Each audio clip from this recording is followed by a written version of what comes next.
प्यारे दर्शकों नमस्कार। आइए नजर डालते हैं हमारे प्यारे राज्य हरियाणा की तमाम बड़ी खबरों पर। वीडियो शुरू करने से पहले कमेंट बॉक्स में जय हिंद लिखकर हमें सपोर्ट करें। तो चलिए शुरू करते हैं। हरियाणा में स्कूलों की छुट्टियां बढ़ाई, कड़ाके की ठंड को देखते हुए लिया फैसला, अब इस दिन खुलेंगे सभी स्कूल।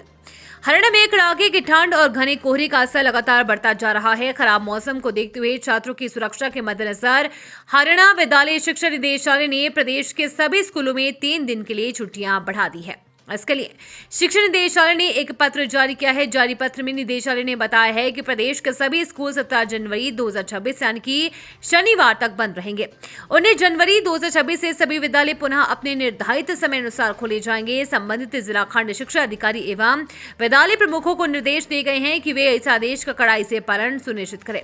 निदेशालय ने यह भी स्पष्ट किया है कि सीबीएसई आईसीएसई बोर्ड की 10वीं एवं 12वीं कक्षाओं के लिए बोर्ड द्वारा निर्धारित कार्यक्रम के अनुसार आवश्यकता अनुसार विद्यार्थियों को प्रायोगिक परीक्षाओं हेतु विद्यालय बुलाया जा सकता है।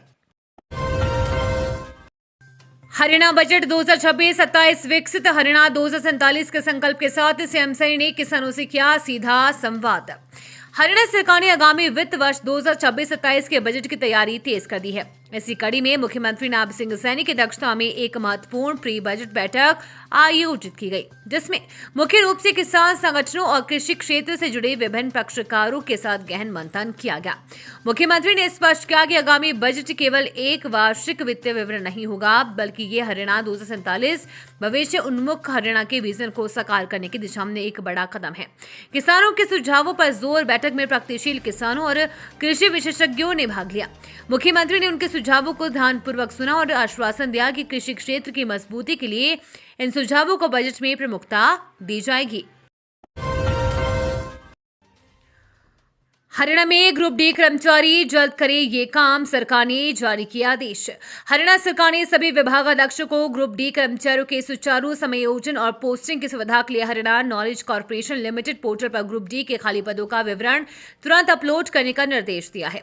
मुख्य सचिव कार्यालय द्वारा जारी एक पत्र में विभागों को 1 सप्ताह के भीतर Haryana knowledge corporation limited portal requisition portal पर खाली पदों की जानकारी अपलोड करने का निर्देश दिया गया है। इस कदम का उद्देश्य यह सुनिश्चित करना है कि जिन ग्रुप डी कर्मचारियों ने अभी तक ज्वाइन नहीं किया है, उन्हें पोर्टल पर पहले से जमा की गई उनकी पोस्ट प्राथमिकताओं के अनुसार बिना किसी परेशानी के समायोजित या दोबारा पोस्ट किया जा सके।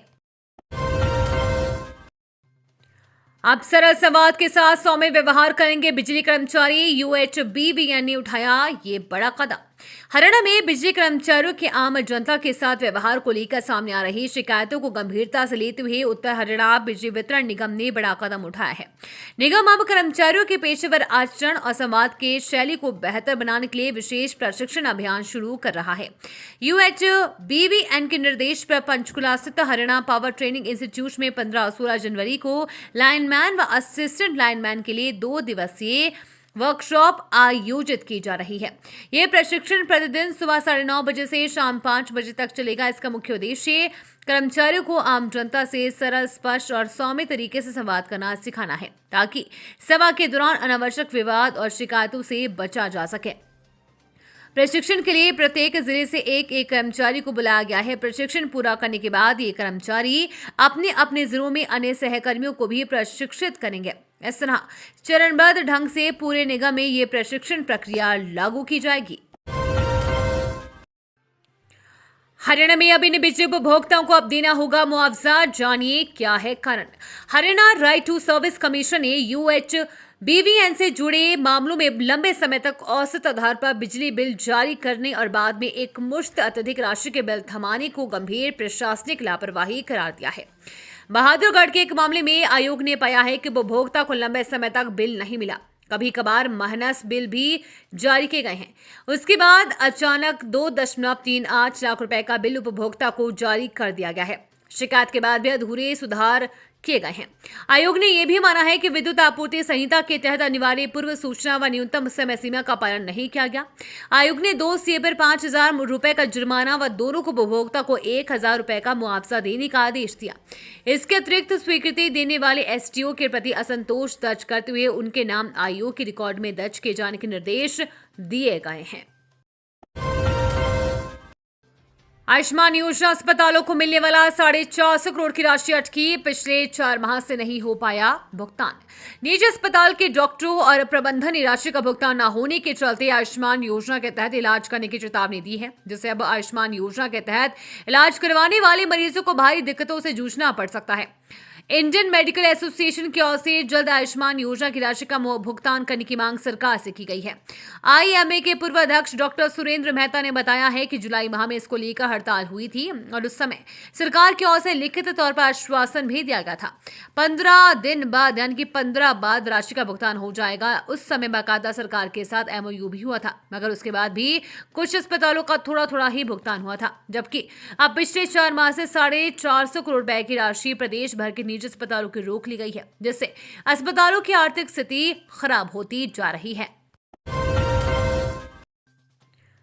3 बच्चों की सिर से उठा मां का साया, संदिग्ध हालत में महिला की मौत, पति की हालत नाजुक।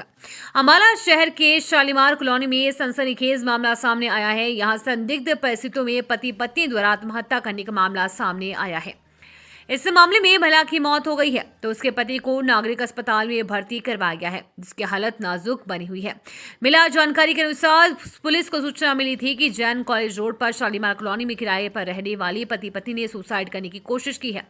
पुलिस जब मौके पर पहुंची तो देखा कि रीना नामक महिला की मौत हो गई है तो राकेश की सांसें चल रही थी। उसको तुरंत इलाज के लिए नागरिक अस्पताल भिजवाया गया। मृतक महिला 3 बच्चों की मां थी। पुलिस को घटनास्थल से किसी प्रकार का कोई सुसाइड नोट बरामद नहीं हुआ। ये थी आज की फटाफट खबरें। हम मिलेंगे अगले बुलेटिन में, तब तक के लिए धन्यवाद और जय हिंद।